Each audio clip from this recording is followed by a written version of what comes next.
everybody. Welcome to another edition of the Sports Exchange. My name is Scott Morgan. We're off the Motor City Mad Mouth. Very loud tonight. Then again, what's new with my colleagues here? Jacob Christner to the top. Cheers, Jacob. How's it going tonight? Doing all right. And JB Ellis. Hey, what's going on? How's everybody doing tonight? Doing all right. And of course, the man's busy working on some Super Bowl preparations. I can understand why the man has his hat backwards, okay, because all that process is probably backwards. And the newest member of the Sports Exchange is Travis Holmes. He is from inside the pigskin, but we thought we'd bring him on here tonight and give him a change of pace. Welcome back. A new opportunity for you, Travis.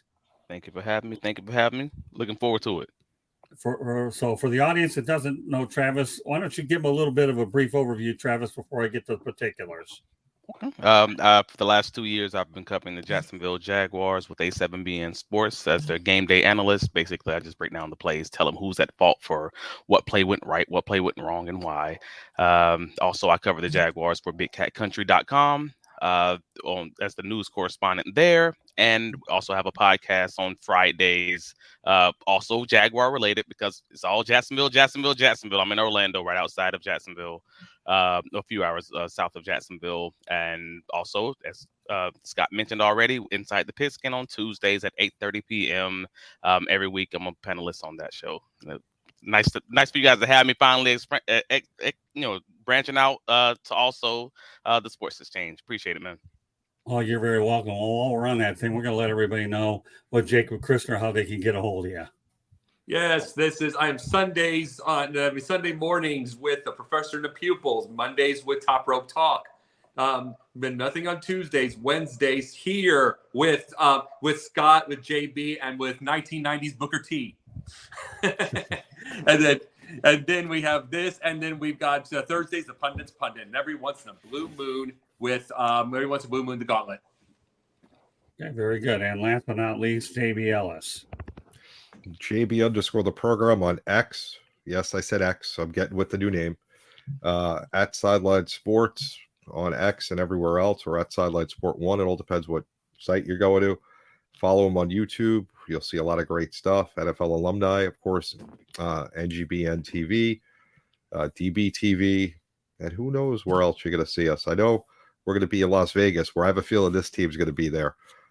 I don't know if I'm happy about that just yet, but they're probably going to be there, guys. Well, we're also working on your website, so your website is more than just air now. It's starting to take shape, but we'll get more progress as we go along. Also, let everybody know that the Sports Exchange, you're welcome. The Sports Exchange being broadcast around the world. That's right. They call it a globe. They call it a world. They call it something. The audio version of the Sports Exchange can be heard on iHeartRadio, Apple, Spotify, Google, wherever you get your podcasts. Please hit the red subscribe button on YouTube, South Florida Tribune. We're striving for more subscribers. Please also comment, like, and share the broadcast. Want to be a guest? No problem. Participate in chat rooms, one way to do it. Or send your topic ideas to southfloridatribune@gmail.com. If you want to advertise cost efficiently, give me a call at 954-304-4941. We broadcast live on Facebook, LinkedIn, Twitter, and YouTube. Our website is www.southfloridatribune.com, Twitter/X @TribuneSouth. Candy Ebling's behind the scene and produces all the shows. I have a book out there, Lessons from the Microphone, Tuning into the Enduring Wisdom of Visionary Leaders. Pretty much goes into old school media versus new school media. Available on Kindle and Amazon. And finally, NGBN TV will launch on Roku, Apple TV, Amazon Fire mobile devices. It will be in 85% of the homes in the United States and Canada, and 4.1 billion, that's right, billion mobile devices. I know today's been a big coaching day. I'll just mention a couple, but we won't get into as much detail unless we have a little bit more time later. We know that in the NBA, the Milwaukee Bucks hired Doc Rivers as their new head coach. And, of course, now the latest report is Jim Harbaugh is indeed headed to the LA Chargers. I believe it's a 5-year deal. More details will be divulged. Well, those are the stories that we are following here on the Sports Exchange. First thing I want to get to is I want to go ahead and size up two key coaching hires. We have Jerodmayo to New England, and then the Raiders hired Antoniopierce and paired him with former Chargers general manager Tomtelesco. Okay, we'll start with JB Ellis. What are your thoughts about both of those hires? Listen, it's always an interesting move when you make a change in the dynamic, and you could bring in a better coach. Sometimes it's just the right fit. Sometimes it's the opportunity. Sometimes you're able to get a bigger name. I think this is going to be good for both those teams, and I see good things in the future for them. Yeah, I mean, the one thing about DeMecoryans, I can honestly say, is he's done a really, really good job with the Texans. So watching a young guy like him succeed paved the way for the opportunity for jerodmayo, who obviously inherits a 4-13 team. So he's walking into a situation where he doesn't have to go behind a legend who has a good record. Now he has to clean up the mess instead of be a part of it. So I think there'll be a little bit looser reins. With that said, Travis Holmes, what are your thoughts about both of these hires? And also, JB, why don't you comment on the Antoniopierce? He certainly earned his stripes to become the Raiders coach. Listen, that was a move that if they didn't make, their fans were going to go crazy. The players were going to be completely unhappy. That was a no-brainer. They did the right thing. It had to be done. And you saw as soon as he was the interim coach, the difference in the play. I mean, they went from 0 to 100 the way that they just turned it on. And it's a shame to see that, a team doesn't perform for a certain coach and all of a sudden they start believing and performing. But for whatever he did, he brought out something in them. And I hope it continues because I always liked Antoniopierce. He's a good guy. And to see the team do well for him was phenomenal. Now he earned the job. Let's see what he's going to do for the future. All right, now I'll turn it back over to Travis Holmes. You know the question. You have two coaches involved. You got jerodmayo and you have Antoniopierce. Yeah, one at a time. I mean, to JB's point, the Raiders couldn't have fumbled this one again. After they had the last interim coach who did well. What was it? Bissachia. Thank you, maxxcrosby, and that was a hard one. Like the fact that they couldn't do the same thing again. Like having an actual quality coach in the building with the players already having the buy-in and showing you he can do the job, showing you that he can implement that discipline with the team and just getting them on track.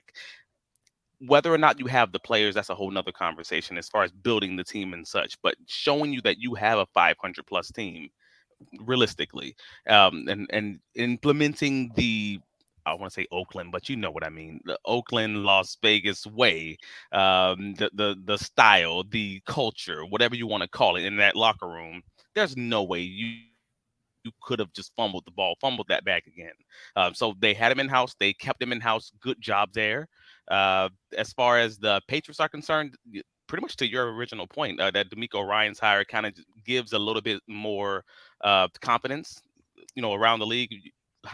Going from a defensive team, a lot like the Texans, having a team that was already a pretty solid defensive team, whether or not the offense is a shambles, that's another conversation. But, having a team that was already a pretty solid defensive team, and now all you have to do is just be able to moderately keep that good, keep that solid, and find a way to improve on your offense. So, it's still going to come down to, like the Houston Texans, who you have at quarterback, who's going to be your OC.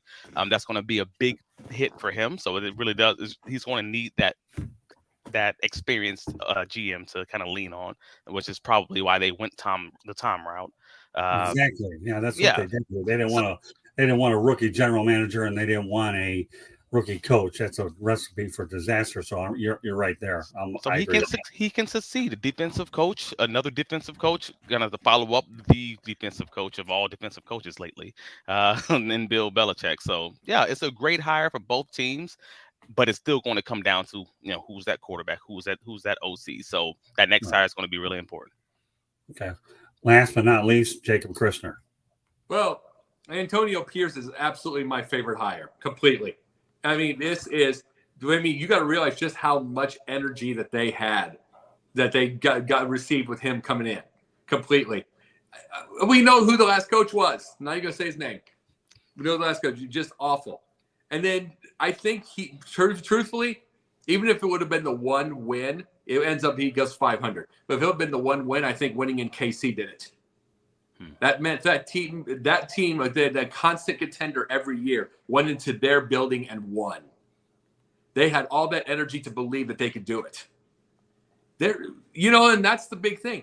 And eventually he's going to have to get more experience and do more things with the X's and O's. Right. But sometimes the adrenaline does it.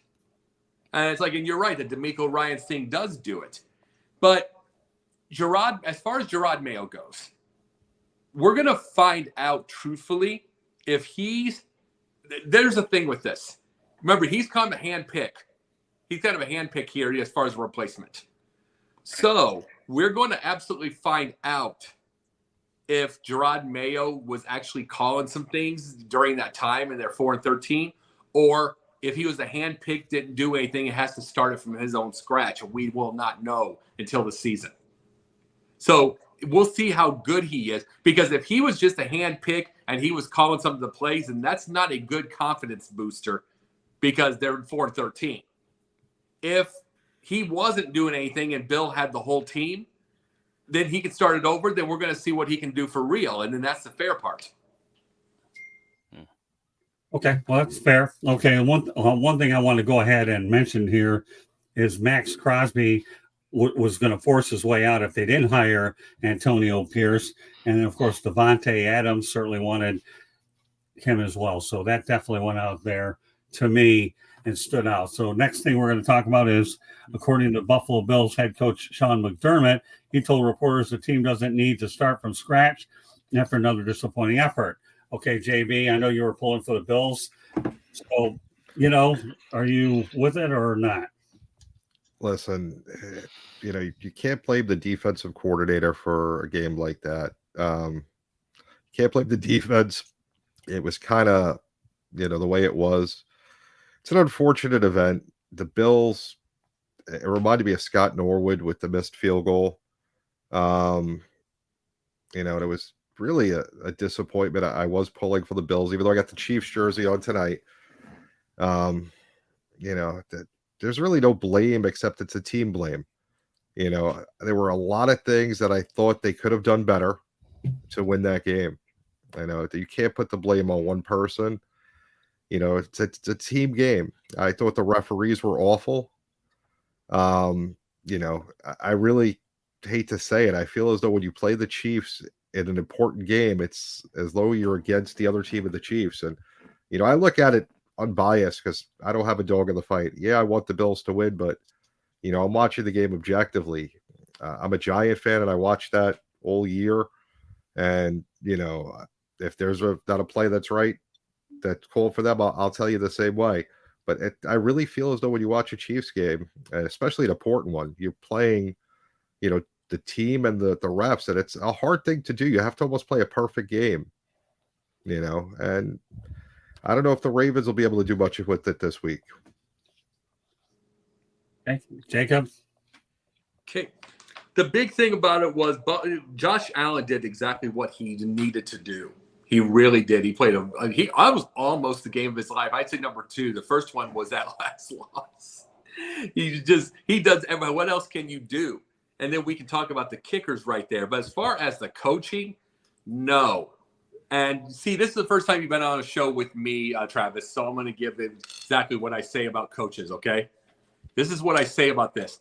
It can always get worse. I'm a Bears fan. They lost Lovey at 10 wins.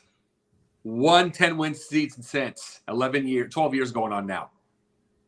If you go on the emotional nitwit of the fans, then you pay for it. That's what you do. You've got to, and that's what a lot of front offices do. It's like, if you can go get Andy Reid and strip him from another team and go make it, awesome. If you can go get John Harbaugh, awesome. That would be better than McDermott. There ain't too many that are better than McDermott, though. Then what happens is it can get worse, and you get 5 wins. It's the same with the whole thing with Tomlin. It's the same thing with all that. You can get worse. So unless you have a big-time monster replacement, just forget about all that, because you can come from contender that barely misses it to nothing. Yeah, you are so on point there, Jacob. You really, really are. Everybody's in the business where they want to go out there and just fire the coach. But think about who the replacements are. Is there anybody in this thing that really stands out? The one carrot just left, as it looks like, with Jim Harbaugh. But who's a real glaring guy to me? I think a guy who should get more consideration, I haven't seen his name around lately, is Eric Bieniemy. I don't know why it's taken so long for this guy to not get multiple interviews. I know he recently interviewed with the Washington Commanders. So nowadays I'm a little bit lost about who everybody's looking for. I know Ben Johnson's the name that's being bannered around.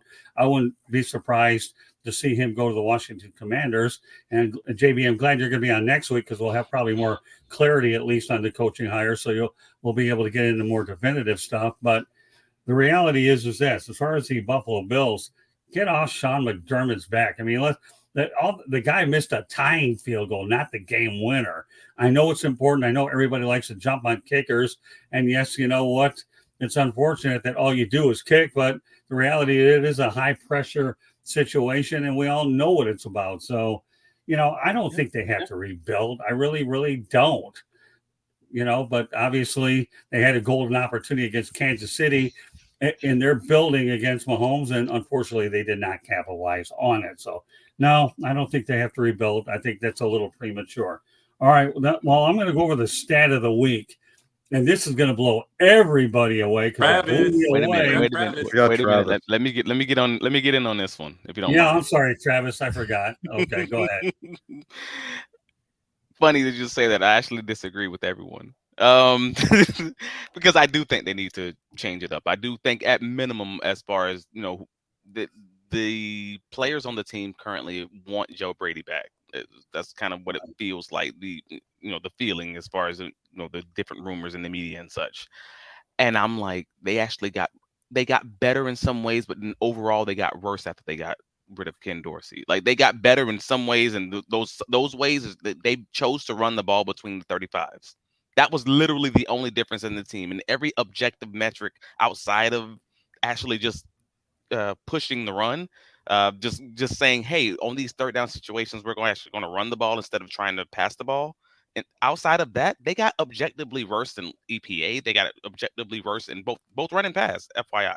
Like, the only thing they got better at was being able to kick field goals in those longer field goals and things of that nature. And those 3, 6, 9 points every game is what that changed everything for that team. So in a lot of ways, I want to say, like, Ken Dorsey wasn't the worst OC out of these two. He just simply was stubborn about passing the ball within field goal range, or passing the ball on those third and short or third and second and manageable situations. I say all that to say they don't need to change over the whole team, no, but they absolutely need a better OC, because frankly, looking at the game, Josh Allen carried the team on his back. Yes, because Josh Allen had to carry the team on his back. You didn't see very many of those plays in structure. And by in structure, I mean, like, hey, the offensive coordinator called this play. This is where the ball is supposed to go. Get the ball out of your hands, move the ball down, matriculate the ball down the field. No. This is Josh Allen being a monster, being a machine, and running, running around in circles, running the ball down the field, putting the ball on some dimes in some crazy spots. And that's not generally something that's going to be able to be, that's hard to continue. That's not sustainable in most situations. And so he's making it harder on his quarterback to carry this team and in those tight situations. And because of that, I'm like, I think that offense needs to be remade, at minimum that. They're a great team because they have a great athlete, but that doesn't mean that they're a lot like Cincinnati Bengals in that way. You have the athletes, you have the guys, but that doesn't mean you're going to be the better team unless you get better coaching. Good stuff. All right, well, you know what? I'm going to let you start off with this particular one, and that is the stat of the week. So get this, in 104 seasons, the Arizona Cardinals have 17 playoff wins.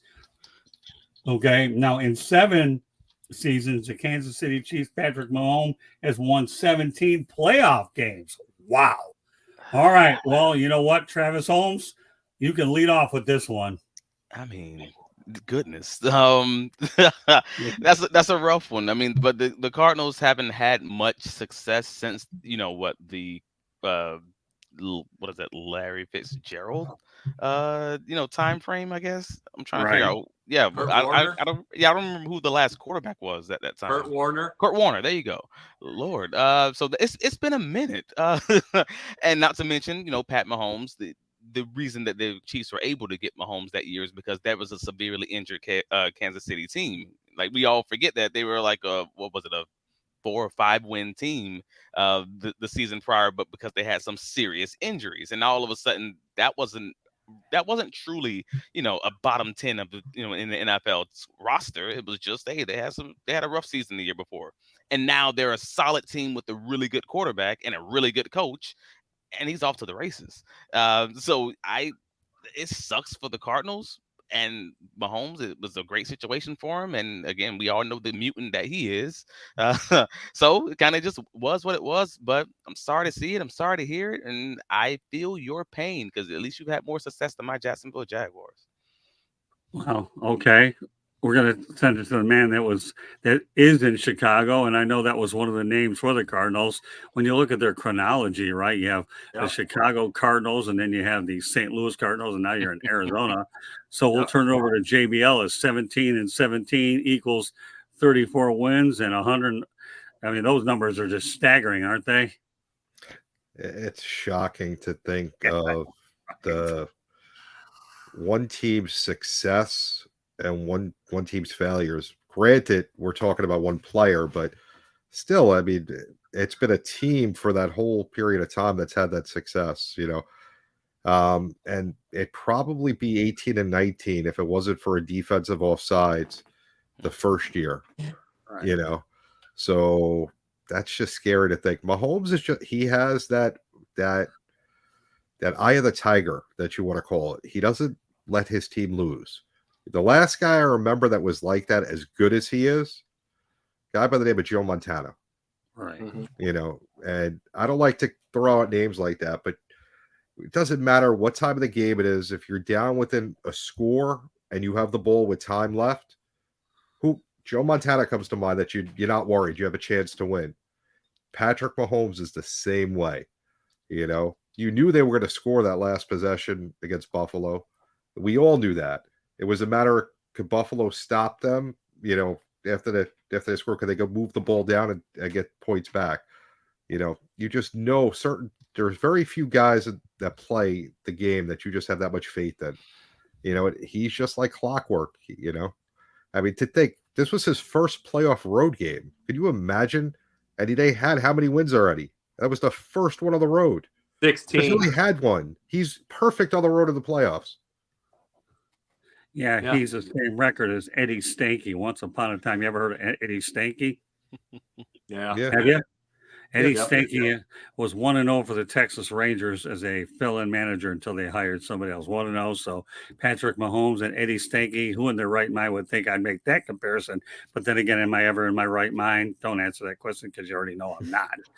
But still, all right. So, all right. Let's face it. When I saw that stat, it just blew me away. 17 playoff wins in that 104-year history of the Cardinals, and then 17 for Mahomes. That's surreal. So with that said, Mr. Opinion, tackle it. Mr. Fact. Just call me Mr. Fact. No, the thing is, it's like now we can. You said Eddie Stanky went 1-0 before his replacement. We can do Ted Turner 0-1, just like the Arizona Cardinals. But like when he was a manager for the Atlanta Braves.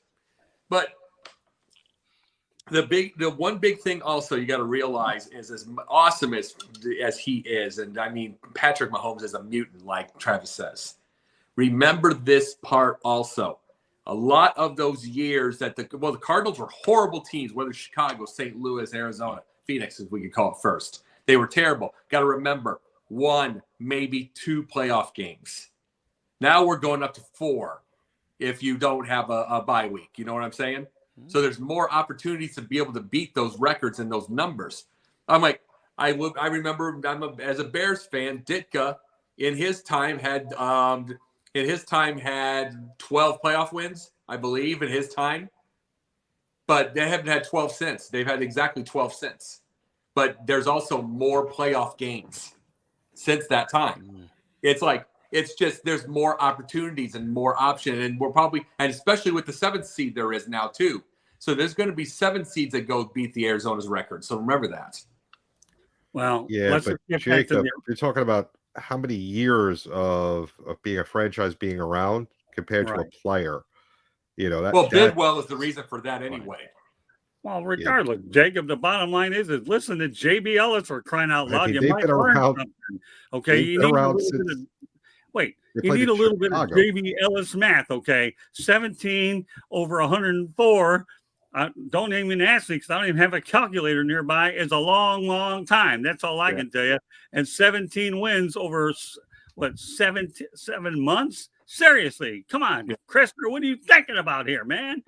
Listen to Professor Ellis. He's trying to educate you. Go ahead, Ellis. That's just, you're talking about how many years they've been around, close to 100 years. That's a win less than every 5 years in the playoffs.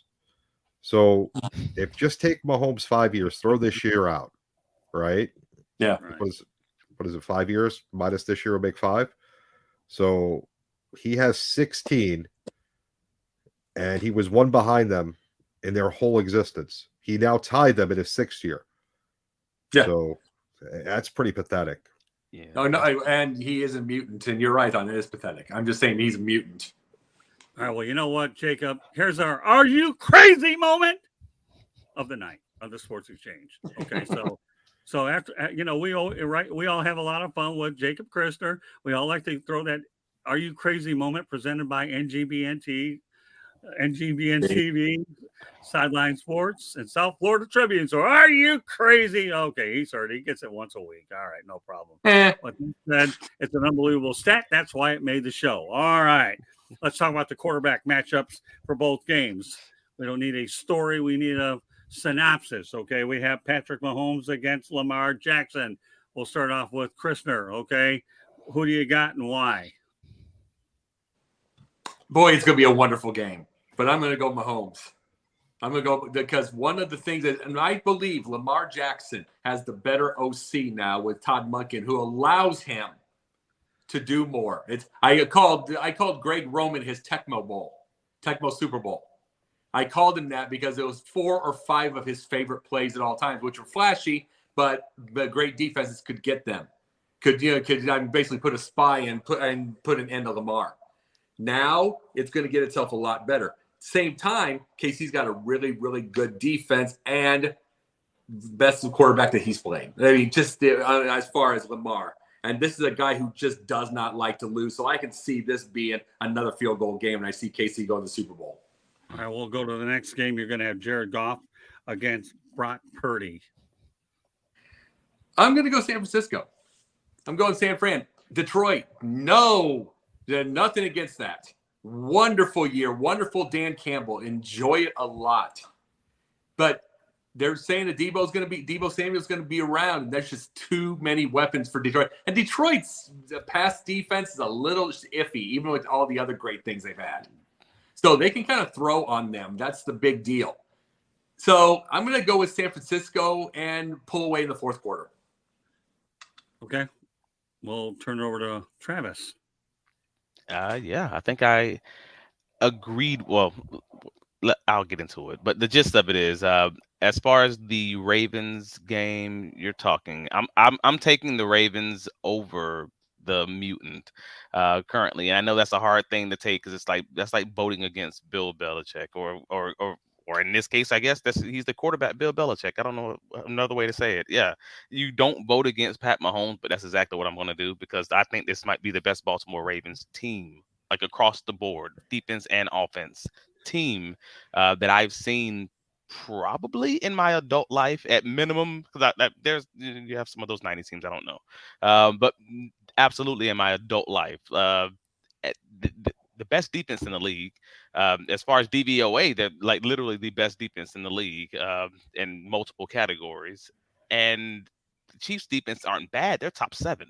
It's just at the end of the day, I don't see the Chiefs having a equal team to the Ravens, and Lamar can be amazing, incredible, over the top, superhuman, whatever you want to say about him by himself, in addition to the rest of that team. And I don't see them leaving Kelsey wide open like he was last week on a few occasions. And if they don't have those busted coverages, this is going to feel more like that Detroit Lions versus Kansas City game earlier in the year, a lower scoring defensive fest where it's going to be like a 20-something to 20-something game. I'm just going with the Ravens. And we have Jared Goff and Brock Purdy, San Francisco. I mean, yeah, that feels like it's going to be, unless the Brock Purdy who throws 4 interceptions shows up, I think that's probably going to end up being a San Francisco win. I just think they're more kind of the same thing. These are 2 really complete teams with San Francisco and Baltimore. I just feel like that's going to be the case. You've heard me talk about it on multiple weeks. I want Detroit to be there. It's a better story. I like rooting for the underdog, but I don't believe this is the game. I just think that matchup's going to be too rough in so many ways it can go wrong for them. Okay, we'll turn over to JB Ellis. Listen, the Ravens, as good as a year as they had, and Lamar, who I love, I'll never forget. I was driving on the highway when he got drafted. I heard about the trade that the Patriots made. It was the last pick in the first round, and the Giants were up second, and we missed Baker Mayfield. I wanted to drive off the road. I was so angry because I wanted a quarterback, because we needed someone to back up Eli to play in the future. And I wanted Baker, but they didn't have the number one pick, so that was gone. And obviously Lamar was the better choice at this point. But then, Lamar's had a good career. He hasn't been great in the playoffs. They had a nice win last week. But, Patrick Mahomes doesn't really lose in the playoffs. And, the Zebras are with them. They all play on that same team for some reason. And, the Chiefs' defense is finally good. If he had that defense a couple of years back, this team would have many more Super Bowls than what they have right now. They finally got it. Their offense is what it used to be. They don't have the receivers they used to have. They have a little bit of a running game with Pacheco. But this team, it's going to be a tough game to beat. The Ravens have to play a perfect game. If they can do that, and they're capable, because they've beaten everybody that's been good that's gone to Baltimore this year, has flown, had that long trip home on that airplane to think about why they weren't that good. But when it's all said and done, this one's going to be tough. I don't think the Ravens are going to be able to do it. I think I'm going to be covering Kansas City. I'm going to get to ask Travis Kelce another question when he's at the podium. I'm going to get to bother Andy Reid, and the fake Andy Reid will probably be walking around, Radio Row. And the other game, San Francisco was beatable on Sunday night or Saturday night. Green Bay had the opportunity. They were rusty. They had 2 weeks off. Green Bay had that game. Now San Francisco got a game back. Brock Purdy is not as good as Jaredgoff. He's a very good quarterback. He's a game manager. And they had a better game manager in Garoppolo when they got rid of him. Now you got Brock Purdy. He's very good, but he's not a superstar. I like Goff. I liked him when he was in LA. I think the Lions got a great deal getting him. This is a tough ass to go beat a team that's got superstars all over the field. I think it's going to be a long day for Detroit, and I think the Ravens are going to be disappointed like the Bills were. Okay, well, I'll tell you what. Here's what we have here. I'm going to go with Lamarjackson. I think Tommy Lasorda once told me, because God delayed does not mean that God denied, okay? This guy has lost a lot of games, but I think for some reason or another, this year will be his year. He's running a lot better. He's being paid a lot more money. He's taking a leadership role on that team. He's taking ownership of it. And, when you add Odell Beckham Jr. to your lineup, Zay Flowers, and the list goes on, he's got much better weapons. And even Jacob mentioned toddmonken. So, I don't know. I have a real weird feeling that Baltimore is going to come away with it. I don't know why. It's just a gut feeling I have. As for the Lions game against the 49ers, you know what, JB, you pretty much said part of what I wanted to do. I think that when the Green Bay Packers made it very competitive against the 49ers, that may have opened the window for Detroit to say, let's take a look at what we've got here, that this team is beatable. And Jared Goff has been disrespected for a long time. I don't give a lick about what Skip Bayless has got to say about him. After all, his critical comments either anger you or you like him or you don't. But Jared Goff has been a cool customer in Detroit. He's won in the playoffs. He's been in the playoffs before. I think if the Lions were to lose, Christian McCaffrey will be the reason why they do it. But Don't underestimate the weapons that the Lions had. Jahmyr Gibbs, pretty good, okay? Sam Laporta, pretty good, right? Amos St. Brown, pretty good. The list goes on and on. So, and Dan Campbell would like nothing better than to do the final checkbox where there's 4 teams that have never been to a Super Bowl. Now there will be only 3 with the Lions being in it. Now, as I mentioned last night on Inside the Pigskin, when you talk about when these games are televised, the NFL is not stupid, okay? They wanted Kansas City and Baltimore to be the early game. because now they're in love with the Lions in prime time. And guess what? The Lions don't lose in prime time unless you talk about the Dallas game where they were hosed in the first place. So, think about it. The Lions played the Rodney Dangerfield card for many years because their record certainly deserved it. They weren't getting any respect, but now they are getting the respect and they're getting prime time. So I don't know. Am I leading with my heart? Maybe a little bit. Yeah. But you know what? I think it's about time for my hometown to finally get the Lions in the Super Bowl and make that list of 4 dwindle down to 3 in terms of teams that have never been in the Super Bowl. So, all right. Well, you know what? We got a great lead in here, but I'll let Jacob. Real quickly, I know they got Kansas City in the early game because all the Taylor Swift Swifties can stay up that early for that game. You know what I'm saying? That's why they have it. Yeah. You know what? Boo. All right. There you go. All right, boo. I'm going to boo you again. All right, I won't use it as a hashtag because they use it in Philadelphia when they go out there and boo Santa Claus, but we'll leave that open. So, all right, with that said, Mr. Christner, we'll let you lead off with this one. Give me the predictions for both games. We don't need a story. We need some predictions a little bit there. But scores, you mean? Well, predictions, scores, whatever you want. All right.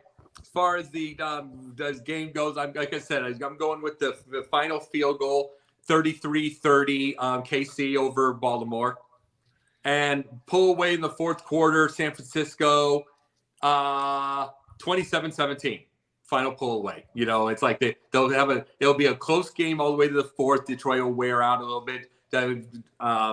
Purdy's going to kind of figure it out a little bit, get a few good passes, and is going to wear out Detroit, 27-17. Okay, we'll turn over to Travis.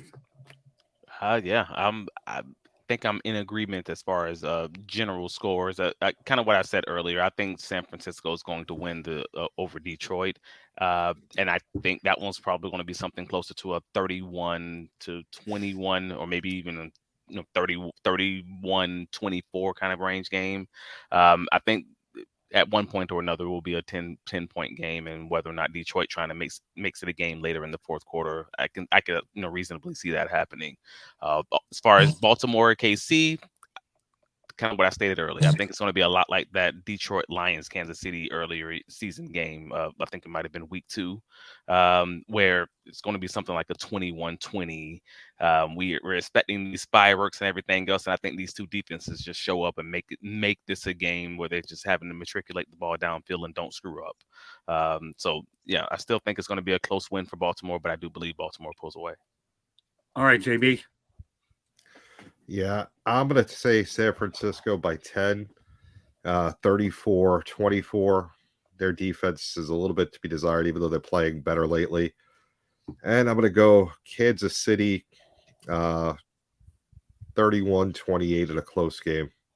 Mahomes making them with a drive at the end. Okay, well, I'm going to go Baltimore 24-17 over Kansas City. They got the home field advantage. It's got to be worth something over there. And, of course, lamarjackson is playing out of his mind. He'll go as far as his legs go in this game. And as far as the Lions, I'm going to give Detroit the advantage 30-26. So, all right, well, let's talk about the Chiefs-Bills a little bit more, because during that game, it topped 50 million viewers to become the most watched divisional game ever. So, Travis Holmes, what are your thoughts about that amount of people watching? I mean, this has been something that's been ongoing throughout the season. We had multiple articles, mostly Jaguar related, because again, I cover the Jaguars, but that talked about all the random, weird, I guess, quirky, non-standard broadcasts that the NFL has been slowly leaning into to try to get the under 35 crowd involved and even the kids involved. And throughout this past season and throughout the year, they had plus 10% increase in the under 35 crowd. So they had like a 10% increase in just the female audience. So we knew going into the playoffs that it was going to be a spike in viewership because they're allowing more people to watch the game. And then on top of that, you have for everyone who's like ready to eat up this great football play, you have these two mutants, these two superheroes playing against each other in a close game. Come on, that's gonna get you there. Like, if you're giving the people 5 different ways to watch the game at the perfect time, and you were also expanding the sport via all these different avenues. Yeah, it was a great game to watch, and it was absolutely worth being in this conversation of 50+ million eyes on it. Okay, JB. Yeah. I'm sorry. Could you repeat the question? I apologize. Oh, no, that's okay. Chiefs built top 50 million viewers to become the most watched divisional game ever. Does that surprise you at all? Not at all. It was the game everybody wanted to watch. Mahomes versus Allen. It was the game we hoped to get at the beginning of the year. The Ravens proved that they're the best team in the AFC this year. But, the Chiefs sell, the Bills sell. They've had a long rivalry.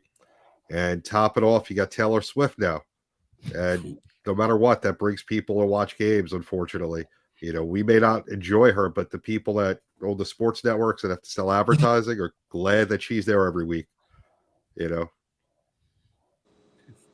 Jacob. Well, hey, Ralph, how you doing? No, you forget the one thing that really brought the audience. Jason Kelsey shirtless. I mean, you got to remember that type of deal. Everybody wanted to see that. All of the fans, all 50 million wanted to see that. But thing is, it is not a shock. Not in the least. We had the, and you know this one big time, Travis. We had the Toy Story game. Yeah. We had the Toy Story game. We had that part. And then it's been going since like the very first Nickelodeon game. They had the Nickelodeon. You have all those type of things.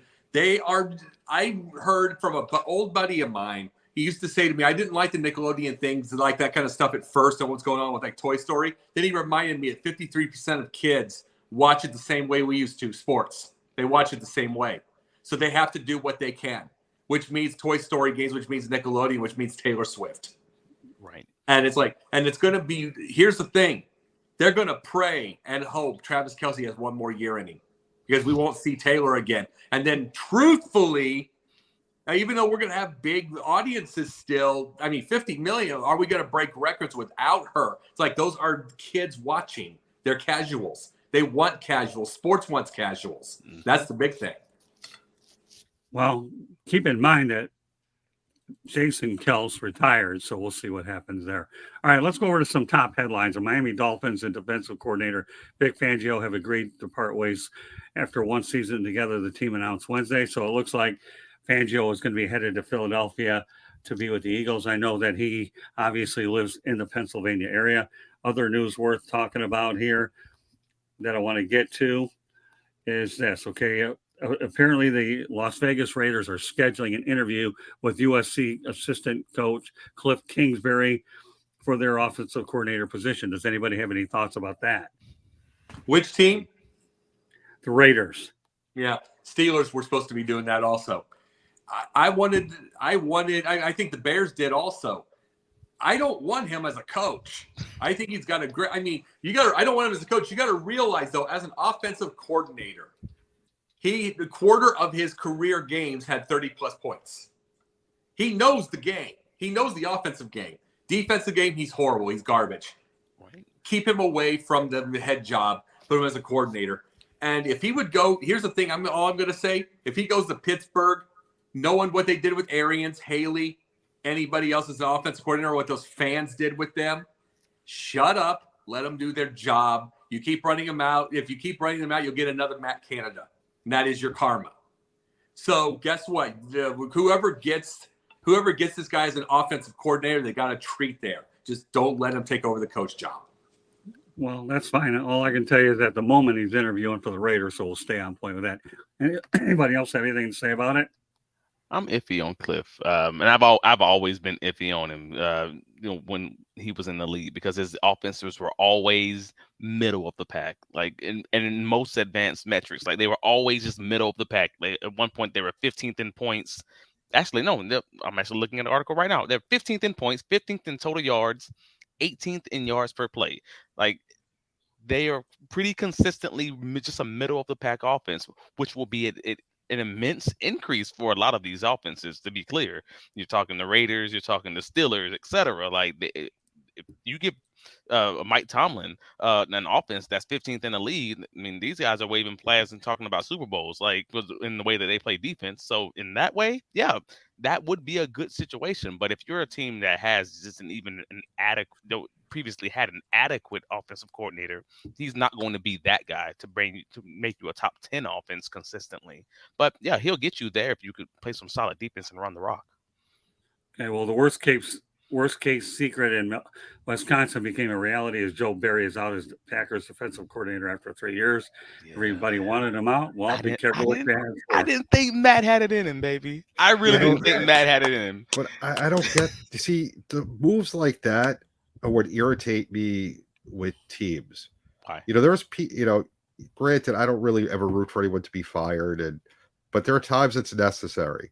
Was this a necessary move? I mean, what at his body of work with the way the team played this year, was he the reason that they lost? And So this is an interesting one because I thought that when I said earlier, I'm like, I didn't think Matt had it in him. Like I played for Matt LaFleur up in Northern Michigan, so I've been paying really close attention to him. I'm always in my guy's corner, like in that way.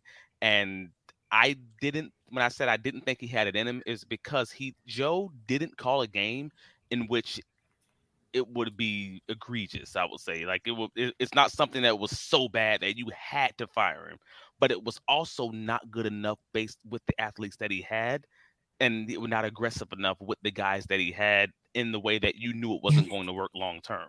So if it's not going to work long term, like what must be done today must be done tomorrow, right? Whether or not it's 3 years from now, whether or not it's 2 years from now, if you know it's not going to work eventually, you can pull the Band-Aid off now. You can pull it off later, but you know the Band-Aid is going to be pulled off eventually. I don't know. I disagree with this move. I think, the team was on an upswing. You're blaming him for the wrong things. It wasn't the year to win the Super Bowl.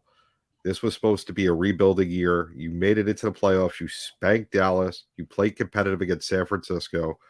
You had a positive outlook after all this. To let somebody go shows that there was a problem somewhere on this team, and obviously the head coach is not the problem. He's done a phenomenal job. And I'll go back to when Rodgers was there and he had the team performing well, dealing with all of Rodgers' crap that he just disappeared and did whatever he wanted to do. And that team always came out and fired on all cylinders. Then this year is supposed to be a rebuilding year. Nobody wants to see Love. Love's garbage. Love is this. Love is that. Jordan Love had a phenomenal season. I think I was one of the few people that said, let's see what the kid can do before we say he's horrible. Yeah. He has talent, and he had a great year. I think that, to go and fire somebody when you could have built on what you had, it's like taking a step back because now you're going to get a whole new defensive system. And I just don't see it as a positive. I think, it kind of took away from the great season that they had. Well, I don't know that I view it as a positive or a negative. I just view it as a net. I just view it as like a flat line. Like I don't know that it's worse or better because when you had to stop someone, you couldn't stop them. And if there is a philosophy as far as a philosophy on how the defense should be called, if there is a gap there between the head coach and the DC, that's something that where you could just easily mutually just decide to split. I mean, it's not significantly different than what happened in Miami. Yeah, but if there was a significant difference, it should have been way before a game you guys should have got blown out in. You played a great game. You lost by a one-score game. After you shut down Dallas's offense the week before. I mean, you basically pitched a shutout the whole first half. The only points was when your defensive back fell and CD got wide open because of it. So you basically can't say that the defensive coordinator doesn't know what he's doing or he's got a bad scheme because Dallas has a great offense and you were shutting them down. Dak and CD looked like they were in New York playing the Giants. Right. Because they weren't in Dallas playing that game. I don't know who was there. It was like a Space Jam when they got taken over by the Martians. It was horrible. The Martians would be better. All right, well, you know what? Let's stick to the employment theme in Wisconsin because, as it turns out, as I mentioned at the top of the show, Doc Rivers has agreed to become the next head coach of the Milwaukee Bucks. Obviously, I didn't get to say my end on the. All right, go ahead. I say this and I say this quickly to every front office: quit listening to fans. Quit listening to them. Quit listening to them. Stop it. There was nothing wrong with him to be able to get this And unless you have a much better defensive coordinator, unless you have Fangio in the wings, you just screwed your team up. Jordan Love proved me wrong, and they've got themselves a future now. Now you're going to mess this up because you listen to stupid fans. Quit listening to them. All right, I want to get a couple more headlines in, so we're going to get to them. We're going to stay in the state of Wisconsin. As I mentioned, Doc Rivers has agreed to become the next head coach of the Milwaukee Bucks. Rivers' reported hiring comes less than 24 hours after the club dismissed Adrian Griffin just 43 games into the first campaign as head coach. And, the first-year coach, just so you know, his record is 30-13. Rivers has ties to the Milwaukee area as he played with the Marquette. At that time, they were the Warriors. And the one thing that the Bucks are going to have to try to do is shore up their defense. And ex-Memphis Grizzlies and Sacramento Kings head coach Dave Yeager is under consideration to join his staff. Well, I just want to go ahead and get to headlines right now. And if we have time to voice opinions, we'll do exactly that. Let's stay to the association. And that says Draymond Green was left off Team USA playoff pool due to his suspension. Well, about time that he got nailed for something like this. You talk about a guy that's had his suspension. He was suspended actually twice this season for on-court altercations with opposing players. He served a 5-game ban for putting Rudy Gobert in a headlock and then was suspended indefinitely 6 games after his return for striking Phoenix Suns center Yusuf Nurkic in the face. So let's face it, reality that this guy here, his behavior finally caught up with him. A few other things I want to make sure we get on. In case you didn't see it yesterday, you can see it now. Okay. 4 new people will join the Hall of Fame, and those players include, and I'm really happy for Todd Helton. I really am. Todd Helton, Adrian Beltre, Joe Mauer, and of course, former Tigers manager Jim Leland. All right, JB, give me your thoughts about the Hall of Fame's newest inductees. I was actually quite pleased with the list. There was nobody on the list that I thought, yeah, that shouldn't be. Why is that guy in there? I looked at the list. I said, good choices. I can understand why they're Hall of Famers. Still don't have the people that should be in the Hall of Fame in there, but that's not going to change anytime soon. Well, the vote totals actually is Adrian Beltre gets there on his first year at 95.1%, which is really good. And I was happy for Todd Helton many years ago when I was covering the Cactus League. I interviewed Todd Helton, one of the nicest guys on the planet. He spent his entire year with Colorado. It's his 6th year on the ballot, 79.7%. And Joe Mauer, the hometown kid, spent his entire career with the Twins. First year on the ballot, 76.1. All you have to do is just get in. Anybody else have any thoughts about that? Really quickly, just happy with them all. Happy for Mauer, hometown kid. Happy with everything.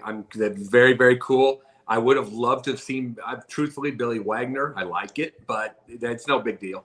No big deal. They were all good picks. He'll get in. Wagner. Yeah, well, actually, I'm glad you brought up Billy Wagner. This is 9th year on the ballot, but he had 73.8%. So all he needs is a few more votes to go out there and turn the corner. And okay, Candy Ebling corrected me. Doc Rivers, number 31, retired jersey for the Marquette Golden Eagles. At one point, they won the national championship under Al McGuire. Great program out there. It really, really is out in Milwaukee. As far as Sheffield, well, you know what? One thing I want to get back to with Mauer, though, when you look at his numbers relative to Don Mattingly, now his numbers are comparable. Maybe that hopefully jumpstarts Don Mattingly when they get to the Veterans Committee. And, of course, Gary Sheffield could get in via the Veterans Committee as well. We have a great show tonight, trying to get to as many things as possible. Is there any, I'm trying to think of anything. Oh, here's a good one that I'd like to mention. The Washington Nationals landed Joey Gallo on a 1-year, $5 million contract. So glad to see Joey land somewhere else. So want to let everybody know that once again, the Sports Exchange is being broadcast around the world. The audio version of the Sports Exchange can be heard on iHeartRadio, Apple, Spotify, Google, wherever you get your podcast. Please hit the red subscribe button on YouTube, South Florida Tribune. We're striving for more subscribers. Please also comment, like, and share the broadcast. Want to be a guest? No problem. Participate in the chat room is one way to do it. Or send your topic ideas to South Florida Tribune at gmail.com. If you want to advertise cost efficiently, give me a call at 954-304-4941. We broadcast live on Facebook, LinkedIn, Twitter, and YouTube. Our website is www.southfloridatribune.com, Twitter/X @Tribune South. Candy Ebling is behind the scenes and producing the show. My book is out there, Lessons from the Microphone, Tuning into the Enduring Wisdom of Visionary Leaders, pretty much entails old school media versus new school media. I talk about the people that are indirect and direct, where I learned a lot of things from, and hopefully you'll be able to learn something there. It's available on Kindle and Amazon. And obviously, JB, myself, and Jacob Christner are very delighted to be affiliated with NGB and TV. Will launch on Roku, Apple TV, Amazon Fire, and mobile devices.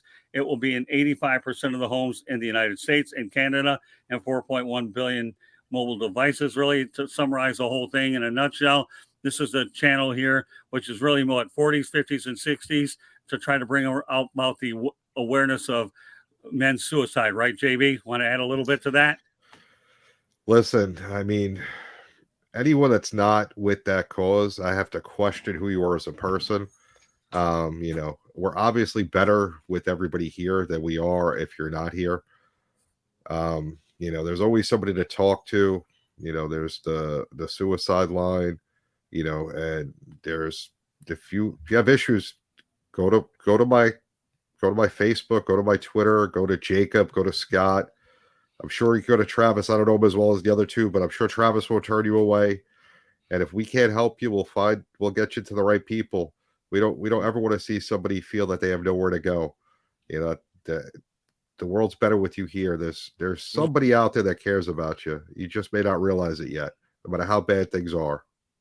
I think at some point, a lot of us have contemplated that many years ago when I lived in Arizona going through a tough divorce. It certainly entered my mind, but again, thankfully it didn't happen. So with that said, on behalf of Jacob Christner, JB Ellis, and welcome to Travis Holmes, he'll be on again. My name is Scott Morgan, Roth Motor City Madmouth. Thank you for joining us on this edition of the Sports Exchange.